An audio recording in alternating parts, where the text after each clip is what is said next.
Nifty 50 ने इतिहास रच दिया। 30 साल में जो नहीं हुआ वो लास्ट 5 महीनों में हो गया। निफ्टी 50 5 महीने लगातार डाउन। इसी के साथ साथ जो विक्स है उसने भी 60 का मार्ग पार कर दिया है। तो इस समय पे तबाही का मंजर है, ब्लड बाथ शेयर बाजार में दिख रहा है। रिटेल इन्वेस्टर परेशान है, कह रहे हैं एक बार मेरे को ऑल टाइम हाई मिल जाए, दोबारा नहीं आऊंगा बाजार के अंदर। ब्लड बाथ देख करके रिटेल इन्वेस्टर है परेशान। सो रिटेल इन्वेस्टर इस समय पे क्या करे जिससे वो कमा पाए अच्छे पैसे, और ये पूरी वीडियो डेटा बैक एनालिसिस के साथ करेंगे। 5 ऐसे मिस्टेक्स शेयर करूंगा जो एक्चुअली में रिटेल इन्वेस्टर कर रहे हैं। 95% रिटेल इन्वेस्टर हैं जो आज की डेट में ये गलती करने वाले हैं, और जो 5वें नंबर की गलती है ये मैंने खुद जो आपको यहां पे बैठ के ज्ञान दे रहा है उसने रिसेंटली करी है, जिससे मेरे को भुगतान भुगतना पड़ा है। तो पूरी वीडियो काफी ज्यादा इंटरेस्टिंग होने वाली है। अगर आप बहुत ज्यादा नेगेटिव हो चुके हो तो ये वीडियो आपको भरोसा दिलाएगी कि अगर ये 5 गलतियां आप नहीं करते तो आप स्टॉक मार्केट से पैसा गंवाने के चांसेस तो ऑलमोस्ट खत्म कर दोगे। सो बिना ज्यादा टाइम वेस्ट करे डायरेक्टली चलते हैं वीडियो की साइड। तो सबसे पहले शुरुआत करते हैं निफ्टी 50 की, कि भाई निफ्टी 50 कितनी बार गिरा हुआ है आज तक। तो अगर आप देखोगे 2009 मार्च के अंदर फाइनेंशियल क्राइसिस आया था, जिसमें 2008 से लेकर के 2010 के आसपास का टाइम लगा, जिसमें जो बाजार था ये कंसोलिडेट हो रहा था। इसके बाद 2013 आया हमारे पास, जहां पे करीब करीब 1 साल का टाइम यहां पे निकला हमारा। इसके बाद 2016 का टाइम आया इंडिया के लिए डीमोनेटाइजेशन। मोदी जी ने बोल दिया भाई साहब 500 रुपए 1000 रुपए के नोट बंद, नए नोट चलेंगे। यहां पर भी जो बाजार था हमारा ये हैवी करेक्शन में आ गया। फिर आता है 2020 कोविड के अंदर जो बाजार है वो करीब करीब 8 महीने तक लगातार गिरता रहा।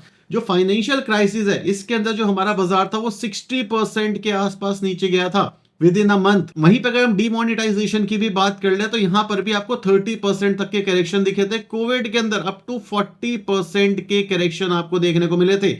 लेकिन यहां पे जो मेन पॉइंट है वो है रिकवरी कितने टाइम में आई थी। इस वाले केस के अंदर 2 साल लग गए थे पूरी मार्केट को रिकवर करने में। फाइनेंशियल क्राइसिस तो हमारा था भी नहीं, ये यूएस का क्राइसिस था जो इंपैक्ट किया था इंडिया को। उसके बाद जो दूसरा मेजर क्राइसिस आया वो आया कोविड के केस के अंदर, जहां पे 8 महीने के अंदर जो हमारा बाजार था वो रिकवर कर चुका था। डीमोनेटाइजेशन एक मेजर इशू बन गया था, लेकिन यहां पर भी बाजार ने मोटे मोटे तौर पे विद इन 1 ईयर के आसपास रिकवरी दिखा दी थी। तो इससे आपको पहली चीज ये पता चल गई कि भाई जो बाजार है वो नीचे जाता है। 60% 40% बाजार पास्ट में नीचे गया हुआ है। और पास्ट क्यों देख रहे हैं? क्योंकि हिस्ट्री रिपीट इटसेल्फ। मतलब भाई जो बाजार में ऑलरेडी हो चुका है वो होगा। मतलब बाजार में करेक्शन आया था, आता है, आता रहेगा। बाजार में रैली आई थी, आती है, आती रहेगी, अगर आपका जो देश है वो अच्छा काम करता रहे तो। अगर आपके मन में ये है कि मैंने इन्वेस्ट करना शुरू किया और जो निफ्टी है वो तो रिकॉर्ड पर रिकॉर्ड तोड़ रहा है, मतलब लगातार नीचे जा रहा है, मैंने अपर साइड के रिकॉर्ड के लिए इन्वेस्ट किया था, ये तो लोअर साइड के रिकॉर्ड तोड़ रहा है, 30-30 साल के रिकॉर्ड तोड़ दिए। भाई रिकॉर्ड बनते ही रिकॉर्ड तोड़ने के लिए है। 2008 में भी रिकॉर्ड टूटा होगा, 2020 में भी टूटा था, 2013 में भी टूटा था। हमेशा रिकॉर्ड टूटता है क्योंकि शेयर बाजार है, पुरानी चीज जो हुई है वो आने वाले टाइम पे होगी। एक और डेटा दिखाता हूं मैं आपको। तो 30 साल के अंदर जो हमारा बेंचमार्क है वो 8 बार गिरा हुआ है। कब गिरा था? एक बार 1996 में हर्षद मेहता केतन पारेख वाले टाइम पे आपको गिरता हुआ दिखेगा। 2020 के आसपास भी सेम चीज होते हुए दिखी थी। 2007 में आज तक का सबसे बड़ा क्राइसिस, जिसमें हमारा जो सेंसेक्स है उसके एनुअल रिटर्न गिर गए थे, निफ्टी के गिर गए थे, निफ्टी 500 के एनुअल रिटर्न नीचे आ गए थे। उसके बाद 2009 के आसपास हुआ है। उसके बाद 2014 में नेगेटिव रिटर्न है। उसके बाद निफ्टी 500 के 2017 में नेगेटिव रिटर्न है। फिर 2025 के अंदर आपको नेगेटिव रिटर्न देखने को मिल रहे हैं। ये एनुअली रिटर्न की बात हो रही है यहाँ पे। अब 2020 में क्या हुआ था? 2020 के अंदर जो मार्केट थी हमारी रिकवर कर गई थी विद इन 8 मंथ्स के आसपास। इसी वजह से यहाँ पे वो वाला टाइम आपको नहीं दिख रहा है। तो मोटे मोटे तौर पे अगर आप देखोगे तो जो शेयर बाजार है पहली बार नहीं गिर रहा, 7 बार ऑलरेडी गिर चुका है। पहली चीज हो गई ये। दूसरी चीज कि भाई बाजार गिरता है तो रिकवर कर जाता है। तीसरी चीज, जब जब बाजार गिरा है इससे ज्यादा, मतलब 30, 35, 40% से ज्यादा जब भी बाजार गिरा है तब कुछ ऐसा हुआ है जिसकी एक्सपेक्टेशंस बाजार को नहीं थी। जैसे सबसे बड़ी गिरावट की अगर हम बात कर लें जो कि 2007 के आसपास हुआ था, वहां पे बैंकिंग सिस्टम कोलैप्स हो गए थे। 2020 के अंदर भाई पूरी दुनिया लॉकडाउन के अंदर चली गई थी, इस वजह से गिरावट हुई थी। इस समय की जो गिरावट है ये प्योरली वैल्यूएशन की वजह से गिरावट है और ट्रंप की वजह से गिरावट है। जो ट्रंप है वो दुनिया की मार्केट को अनसर्टेन कर रहा है, और स्टॉक मार्केट को अनसर्टेनिटी, मतलब भाई अगर क्लियर विजन ना मिले तो वो बिल्कुल पसंद नहीं है। इसीलिए ट्रंप के टेन्योर में हमेशा ऐसा हुआ है कि जो शेयर बाजार है वो गिरता चला गया है, कभी ऊपर गया है, कभी नीचे गया, क्योंकि शेयर बाजार को अनसर्टेनिटी पसंद नहीं है। तो आई होप आपको यहां तक चीजें क्लियर हो गई होंगी। तो जो डर का माहौल अगर आपके दिल में होगा तो बोलो ऑल इज वेल, क्योंकि पहली बार आपके साथ नहीं हो रहा है, पास्ट में भी लोगों के साथ हुआ है। अब बात करते हैं वो 5 गलतियां जो पास्ट में लोगों ने करी है, जिस वजह से जो उनके रिटर्न्स हैं वो खत्म हो चुके हैं, या उन्होंने लॉस किया है, या उनके रिटर्न्स एक्स्ट्राऑर्डिनरी नहीं बने हैं। और लास्ट वाली मेरी फेवरेट गलती है, क्योंकि मैंने अभी भी करी है, तो आपके लिए ये वीडियो देखना जरूरी है। अभी तक पसंद आ रही तो सब्सक्राइब और वीडियो को लाइक जरूर कर देना। तो शुरुआत करते हैं सबसे पहली गलती, और जो इस मार्केट में मतलब 20-22% के करेक्शन के बाद जो ज्यादातर लोग करने वाले हैं, वो गलती है भाई पैनिक सेलिंग। पैनिक सेलिंग का क्या मतलब है कि अब लोगों को ये लग रहा है दुनिया तबाह हो जाएगी, शेयर बाजार एक स्कैम बन चुका है लोगों के लिए, शेयर बाजार में पैसा डालना एक वाहियात चीज बन चुकी है कि भाई शेयर बाजार में पैसा नहीं बनता, ट्रस्ट उठ चुका है शेयर बाजार के ऊपर से। लोग चाहते हैं बाजार में सिर्फ एक अप मूव दिख जाए, मेरे बाइंग प्राइस के आसपास चला जाए, मैं उसके बाद एग्जिट कर जाऊंगा, भगवान कसम वापस नहीं आऊंगा। ऐसी कस्में मैंने देखी है कमेंट सेक्शन के अंदर, इसलिए बता रहा हूं। लेकिन पैनिक सेलिंग एक ऐसी चीज है जिससे ज्यादा बेकार काम आप नहीं कर सकते शेयर बाजार में। पैनिक सेलिंग का क्या मतलब है, आप स्टॉक मार्केट में आए, आपने बोला भाई मैं small cap mutual fund, mid cap mutual fund या किसी तरीके के स्टॉक्स में इन्वेस्ट करने वाला हूं, जैसे हिंदुस्तान यूनिलीवर हो गया, हाइपोथेटिकली कोई बाइंग और सेलिंग रिकमेंडेशन नहीं है। तो आप ये कहते हो मैं यहाँ पे आया हूँ इन्वेस्ट करने के लिए, बिजनेस अच्छा है, फंडामेंटल अच्छा है, ये एक्स नंबर ऑफ ईयर्स के लिए मैं इन्वेस्टेड हूँ। शेयर बाजार ऊपर से गिरना शुरू हो जाता है, आपकी पोर्टफोलियो में दिखता है लॉसेस, अब आप डर गए, अब आप चाहते हो कि भाई मैं आज ही बेच करके निकल जाऊं, हो सकता है कल 4% और गिर जाए, क्योंकि पैनिक है बाजार के अंदर। और जब भी आप पैनिक सिचुएशन में होगे, अगर आप रियल लाइफ में होगे तो गलत डिसीजंस लोगे, शेयर बाजार में होगे तो बेच करके निकलना चाहोगे, और ये बिल्कुल नहीं करना है। क्योंकि 95% लोगों से अगर आपको साइड में हट जाना है ना, कि आप खड़े होकर के देखो भाई ये क्या पागलपंथी चल रही है, वो ये है पैनिक में मत आओ, पैनिक में आने का टाइम निकल चुका है, 20% पोर्टफोलियो गिर चुका है, अब पैनिक सेलिंग मत करना। क्योंकि अब 95% जनता जो हमेशा कहती है पैसा बनता है, उनका पैसा नहीं बनेगा और आपका बनेगा। क्योंकि अब आप दूसरे पर्सपेक्टिव से समाज को देख पाओगे कि समाज को पता है कि भाई यहां पैसा बनता है, यहां इकोनॉमी सही रहती है, म्यूचुअल फंड स्टॉक्स के अंदर पैसा बना है पास्ट में भी, उसके बावजूद वो पैनिक सेलिंग करके निकलेंगे। तो इस करेक्शन के अंदर पैनिक सेलिंग करना बिल्कुल मना है। सेकंड, और ये इस लेवल की गलती है, ये लोगों ने अंधे तरीके से करी है, और ना जाने कितनी बार मैंने बोला है फंडामेंटल इग्नोर नहीं करने हैं, फंडामेंटल इज द किंग। अगर आपके पोर्टफोलियो के अंदर फंडामेंटली स्ट्रॉन्ग स्टॉक्स, दूसरा फंडामेंटली स्ट्रॉन्ग सेक्टर, अगर आप म्यूचुअल फंड के अंदर इन्वेस्टेड हो नहीं है, तो भाई वहां से भाग जाओ। 50% का नुकसान भी दिखे तो बुक करो, नुकसान बुक करना गलत बात नहीं है, शेयर बाजार एक बिजनेस है, नुकसान भी होगा प्रॉफिट भी होगा, नेट नेट प्रॉफिटेबल रहना है। एग्जांपल दे देता हूं मैं, कुछ स्टॉक्स जैसे सुजलॉन हो गया हमारा, सुजलॉन आज बात नहीं कर रहे, शायद 1.5 साल से बात कर रहे हैं, जब वो भाई 3-4 गुना बढ़ चुका था, तब भी हम बोल रहे थे कि भाई सुजलॉन में कुछ नहीं रखा। ऐसी कंपनी जैसे गवर्नमेंट्स की कंपनी हो गई हमारी, ठीक है, वहां पे कुछ नहीं रखा, रेवेन्यूज नहीं है, वो चढ़ रही है, लोग वहां पे इन्वेस्ट कर रहे हैं। पीएसयू से दूर रहना है, अगर आप सेक्टोरल इन्वेस्टिंग करते हो तो डिफेंस से दूर रहना है। ये वो सेगमेंट नहीं है जो आपके लिए अंधा पैसा बना करके लेके आएंगे। तो इस समय पे फंडामेंटल से कॉम्प्रोमाइज बिल्कुल नहीं करना है, क्योंकि फंडामेंटल से जहां कॉम्प्रोमाइज कर दिया आपने, बुल रन में गलतियां यही होती है लोगों से कि भाई जहां पैसा बन रहा है वहां डालेंगे, फंडामेंटल नहीं देखते। फंडामेंटल का क्या मतलब है, क्या सेक्टर ग्रो कर रहा है, पहली चीज। दूसरी चीज, क्या सेक्टर में रिस्क है। तीसरी चीज, क्या सेक्टर सनराइज सेक्टर है, मतलब आने वाले टाइम पे ग्रो होगा, टेल विंड है, या सनसेट सेक्टर है। चौथी चीज, क्या जो सेक्टर है वो ओवर वैल्यूएशन के अंदर तो नहीं चला गया। पांचवी चीज, क्या ये सेक्टर आने वाले 5 से 10 साल तक ग्रो करता रहेगा कंसिस्टेंसी के साथ। छठी चीज, क्या ये जो फंडामेंटल है ये सिर्फ ड्रिवन बाय गवर्नमेंट है, फंडामेंटली अच्छे स्टॉक्स या म्यूचुअल फंड में इन्वेस्ट नहीं करोगे तो मेरे भाई आप हमेशा फंसोगे और आप कभी पैसा नहीं बना पाओगे। तो इस समय पे fundamental strong stocks mutual fund को अपने पोर्टफोलियो में रखना है। सेकंड, पोर्टफोलियो रिव्यू करना शुरू कर दो, पोर्टफोलियो रिव्यू करो,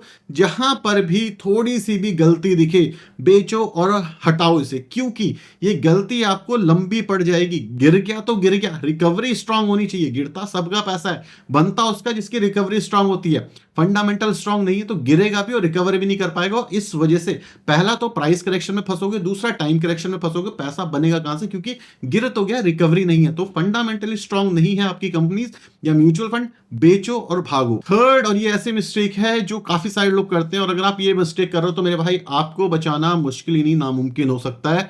वो ये है कि सेक्टर रोटेशन नहीं समझते आप। सेक्टर रोटेशन क्या होता है? सपोज करो आपने एक म्यूचुअल फंड लिया हुआ है, हाइपोथेटिकली मोतीलाल ओसवाल का कोई भी म्यूचुअल फंड आपने लिया हुआ है, उसके अंदर कुछ ऐसे सेक्टर हैं जो ग्रोथ सेक्टर हैं। अब आपने ग्रोथ सेक्टर में इन्वेस्ट किया हुआ तो आपका पैसा बन रहा है। अब सेक्टर रोटेशन हुई तो उस केस के अंदर जो आपका मोतीलाल का म्यूचुअल फंड है वो नहीं चलेगा, दूसरे म्यूचुअल फंड चलने लगेंगे, क्योंकि वहां पे सेक्टर रोटेशन है। तो इस केस में क्या होगा कि आपको देखना है कि भाई आपके पोर्टफोलियो के हिसाब से क्या म्यूचुअल फंड का पोर्टफोलियो है।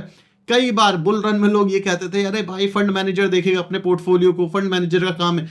फंड मैनेजर का काम है आपको लीस्ट बेयर मिनिमम रिटर्न्स निकाल के देना, और यही काम होता है म्यूचुअल फंड मैनेजर का। ज्यादा रिटर्न निकल गए आपकी खुशकिस्मती है, क्योंकि आप नॉर्मली देख लेना जितने भी एक्टिव फंड्स होते हैं वो बेंचमार्क के आसपास के रिटर्न ही देते हैं। तो आपको हमेशा ये देखना है कि भाई जो सेक्टर रोटेशन है वो आपके म्यूचुअल फंड में हो रहा है नहीं हो रहा। इसी के साथ साथ अगर आपके पोर्टफोलियो में अभी तक डिफेंस पीएसयू के स्टॉक्स थे तो आप ये देखो कहां पे नेक्स्ट सेक्टर रोटेशन हो रहा है, कहां पे सेक्टर सस्ते हैं।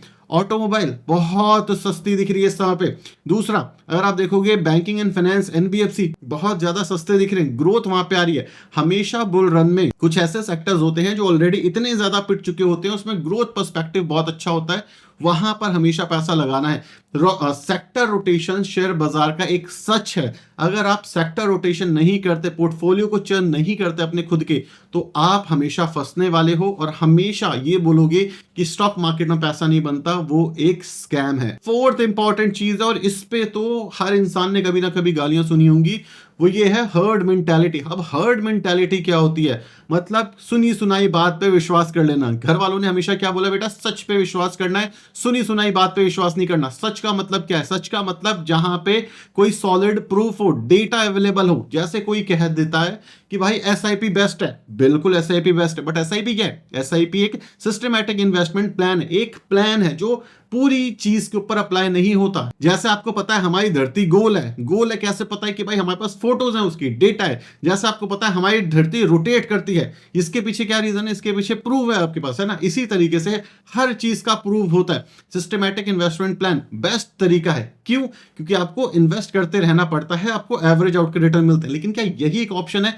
नहीं, सिर्फ ये ऑप्शन नहीं, और भी बाजार में बहुत ऑप्शन है। जैसे इक्विटी बेस्ट रिटर्न देता है, लेकिन क्या हर किसी को इक्विटी में इन्वेस्ट करना चाहिए? नहीं। क्यों? क्योंकि हर किसी का रिस्क एपेटाइट अलग हो सकता है। गोल्ड एक सेफेस्ट इन्वेस्टमेंट है, रिसेंटली रैली भी दी है, तो काफी लोग बुलिश हैं गोल्ड के ऊपर। क्या गोल्ड सबके लिए है? नहीं। क्यों? क्योंकि अगर किसी इंसान के पास पैसा छोटा है, किसी का 10 लाख 20 लाख 50 लाख रुपए हैं, और वो कहता कि भाई मेरे को 1 करोड़ 2 करोड़ 10 करोड़ बनाने हैं, तो क्या वो पॉसिबल है कि आप गोल्ड से बना लो? नहीं, वो पॉसिबल है इक्विटी से, और इक्विटी के अंदर भी पर्टिकुलर स्टॉक से। क्यों? क्योंकि वो स्टॉक्स होंगे जो कि आगे चल करके मल्टी बैगर बनेंगे और रिटर्न्स बना पाएंगे। तो हर किसी के लिए अलग होता है। जहां पे आपको लगे पहली चीज वहीं इन्वेस्ट करनी है। दूसरी चीज, कहीं पे इन्वेस्ट करने से पहले प्रूव चाहिए भाई कि क्यों करना चाहिए यहाँ पे इन्वेस्ट। अगर आप उस चीज से कन्विंस हो तभी इन्वेस्ट करो। सबसे पहली चीज ये समझो, शेयर बाजार में जब पैसा गिरता है तो शेयर बाजार में पैसा आपका गिरता है और आप ही लगाते हो। अगर आप मेरी वीडियो देख रहे हो या 10 लोगों की और वीडियो देख रहे हो और आप कह रहे हो भाई इस बंदे ने ये बोला था तो मैं इन्वेस्ट कर रहा हूं, पहली चीज हो सकता है वो वीडियो आपने 1 साल पहले की देखी हो, 1 साल के अंदर फंडामेंटल चेंज हो गए हो, क्योंकि स्टॉक मार्केट डायनेमिक है, एक तरीके से नहीं चलती। स्टॉक मार्केट हर दिन बदलती है, फंडामेंटल हर दिन बदल सकते हैं। आज की डेट में एचडीएफसी बैंक बेस्ट बैंक है, कल की डेट में एचडीएफसी बैंक के अंदर कोई स्कैम निकल जाए वो वर्स्ट बैंक बन जाएगा। यस बैंक के केस में भी आप देख सकते हो, आपको ये बोल दे कि भाई यस बैंक में किसी ने बोला था 10 साल पहले कि यस बैंक मल्टी बैगर बनेगा, बन सकता था, लेकिन स्कैम निकल गया ना। अब स्कैम तो कोई प्रेडिक्ट नहीं कर सकता। तो इसीलिए हर्ड मेंटालिटी से दूर रहो, हमेशा सॉलिड डेटा ड्रिवन वीडियो देखो, अपनी एनालिसिस करो, और खुद जब कॉन्फिडेंस हो तभी इन्वेस्ट करो। क्योंकि इस बाजार में जब बाजार गिरा हुआ है तो कौन भागने वाले हैं? वो भागने वाले हैं जिन्होंने दूसरे की बात सुन करके इन्वेस्ट किया है। अगर आप मेरी बात सुन के इन्वेस्ट करोगे कि भाई स्मॉल कैप में एक स्विंग लेना है, हाइपोथेटिकल एग्जांपल देता हूं, मेरा रिस्क एपेटाइट है कि भाई मैं गिरते हुए बाजार में इन्वेस्ट करूंगा, मेरे पास और कैश आएगा, मैं और इन्वेस्ट करूंगा, मेरे लिए अच्छा है। आप में से 100 लोग वीडियो देखेंगे, 100 में से हो सकता है 3-4 लोगों के लिए वो अच्छा, वो चीज अप्लाई कर पाएंगे, लेकिन 100 के 100 लोग ये अप्लाई करेंगे तो क्या पॉसिबल है? नहीं। सेम चीज राकेश झुनझुनवाला जी ने जो करा वो अलग सिनेरियो था, वॉरेन बफे ने जो किया वो उनके लिए बहुत अच्छा था। सो हर किसी को अपनी इन्वेस्टिंग स्ट्रेटेजीज, अपनी इन्वेस्टिंग स्टाइल अपने हिसाब से चूज करनी है, लेकिन चूज करने के लिए आपको पता होना चाहिए। तो चूज करने के लिए पता कहां से चलेगा? हमारी वीडियो से चलेगा। तो यहां पे सीखो, एजुकेशन है यहां पे रिकमेंडेशन नहीं है, यहां पे एजुकेशन है। अगर आप एजुकेशन अच्छी करोगे, अपना बेस कोर स्ट्रॉन्ग करोगे, तो आप आने वाले टाइम पे अच्छी स्ट्रेटेजीज बना पाओगे। क्योंकि स्ट्रेटेजीज पता होंगी। जैसे कहते हैं ना ABCD बचपन में इसलिए सिखाई जाती है ताकि आप वर्ड बना पाओ और वर्ड बना करके स्पीक कर पाओ। इसी तरीके से इन्वेस्टिंग स्ट्रेटेजी के बेसिक्स आपको पता होनी चाहिए ताकि आप खुद की इन्वेस्टिंग स्ट्रेटेजी बना पाओ, ना कि हर्ड मेंटालिटी में मूव हो जाओ। तो इस पे मैंने थोड़ा ज्यादा टाइम लिया क्योंकि ये एक गलती है जो 95% से ज्यादा लोग करते हैं और ये गलत चीज है। पांचवी गलती जो मैंने इस बार करी है, इतना सारा ज्ञान देने के बाद भी गलतियां हर इंसान करता है। मैं एक नॉर्मल रिटेल इन्वेस्टर हूं, ना मैं कोई एक्सपर्ट हूं, ना मैंने कभी क्लेम किया मैं कोई एक्सपर्ट हूं। मैं आपकी तरह एक बहुत आम आदमी हूं। आज से कुछ टाइम पहले तक गरीब था, बहुत मेहनत करी है यहाँ तक आने के लिए। भगवान ने साथ दिया, लक ने साथ दिया, तो थोड़ा सा आ गया हूँ। मैं कैमरे के इस साइड हूँ, आप कैमरे के उस साइड हो, हम दोनों सेम है। पहली चीज ये क्लियर हो गई। तो हर इंसान गलती करता है, ये चीज हर किसी को पता होनी चाहिए। मेरी सबसे बड़ी गलती क्या थी अभी के डेट के अंदर? वो थी कि एक स्टॉक के अंदर 80% से ज्यादा का पैसा डाल देना। कौन सा स्टॉक है नाम नहीं बताऊंगा, अदरवाइज कोई इसको रिकमेंडेशन समझ सकता है।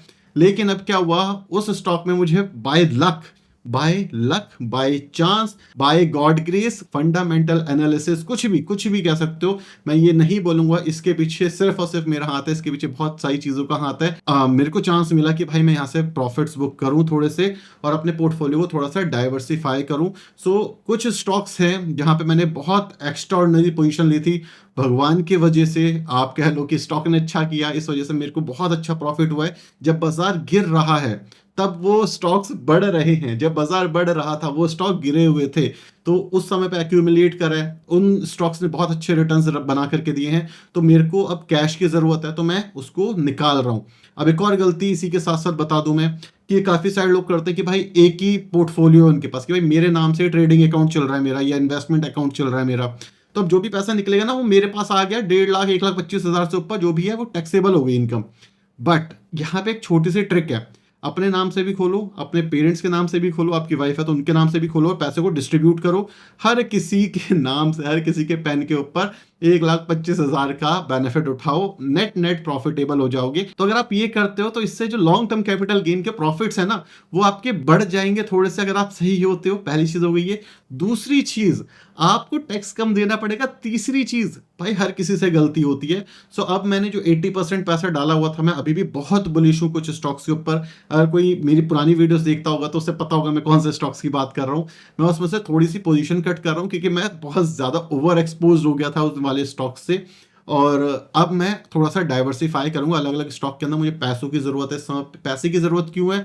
क्या कोई दिक्कत है? नहीं, पैसे की जरूरत तो इसलिए बाजार गिर रहा है। अब और अच्छे स्टॉक हैं जिसमें मैं और धीरे धीरे पोजीशन बिल्ड कर सकता हूं। ठीक है, सो ये गलती मैंने करी थी कि भाई मैंने ओवर एक्सपोज कर लिया था खुद को कुछ स्टॉक से। आज भी मैं बहुत ज्यादा इन्वेस्टेड हूं स्टॉक्स के अंदर। मुझे लगता है लॉन्ग टर्म के लिए भी अच्छे हैं, लेकिन मुझे लगता है कि थोड़े पैसे की जरूरत है और अच्छी अपॉर्चुनिटी है, तो थोड़ी पोजीशन कट करी है मैंने। सो कॉन्सेंट्रेशन अच्छी बात है, बहुत अच्छी बात है, लेकिन कॉन्सेंट्रेशन एक ड्रॉबैक लेके आती है कि जब गिरता है बाजार तो आपके पोर्टफोलियो को डुबा भी सकता है। सो मेरे केस में मैं बाय चांस बच गया, ये मैं बोलना चाहूंगा, क्योंकि भाई फंडामेंटल एनालिसिस हर इंसान करता है, एनालिसिस हर इंसान करता है, लेकिन कुछ लक भी होता है। मैं बोलूंगा भाई वो लक के ऊपर भी था, मेरे एनालिसिस के ऊपर भी था, जो मर्जी वो कह लो। तो मैं बच गया, मेरे पैसे बने, थोड़े से ज्यादा अच्छे बने लास्ट कुछ टाइम के अंदर, और अब मैं उसको प्रॉफिट बुक करके रोटेट कर रहा हूँ अलग अलग जगह पर। सो ये गलती भी मत करना भाई। स्टॉक मार्केट के अंदर जब बाजार गिरता है और आपने बहुत ज्यादा पैसा डाला हुआ है किसी एक पर्टिकुलर स्टॉक के अंदर और वो स्टॉक 40% गिर गया, सो नो वन नोज वो कब रिकवर करेगा। IEX का एक और एग्जांपल देता हूँ। 2020 में बहुत पैसा डालने की कोशिश करी मैंने उस समय पे, और IEX 30% गिर गया था। मैंने लॉस बुक किया था वहां पे 30% के आसपास। और ये कहानी शायद ना जाने कितनी बार आपने सुनी होगी, क्योंकि मेरे लिए बहुत बड़ी लर्निंग थी 2020 में। और 2025 में एक और लर्निंग, मैं कितना भी बुलिश हो जाऊं भाई 80% पैसा नहीं डालूंगा किसी भी स्टॉक के अंदर। तो ये चीज मुझे आपको भी सिखानी थी। तो आई होप आपको काफी कुछ सीखने को मिला होगा, काफी कुछ नया जानने को मिला होगा, टेंशन बाजी हट गई होगी, और आई होप अब आगे चल करके आप और अच्छे से इन्वेस्ट करोगे। और जो गलतियां ज्यादातर लोग करते हैं उन गलतियों से एटलीस्ट बच जाओगे, और गलतियों से बच गए तो भाई पैसा आप बना ही लोगे, क्योंकि शेयर बाजार में इकोनॉमी सही रही तो पैसा बनता है। पास्ट में देखा गया है और फ्यूचर में भी हो सकता है, अगर इकोनॉमी अच्छी रही, देश ग्रो करता रहा। क्योंकि इकोनॉमी, आपका देश अच्छा नहीं करेगा तो स्टॉक मार्केट छोड़ दो, आपकी करेंसी की वैल्यू गिरना शुरू हो जाती है, तो उस केस में तो कोई नहीं बचा पाएगा, right. Thank you so much for watching this video, signing off.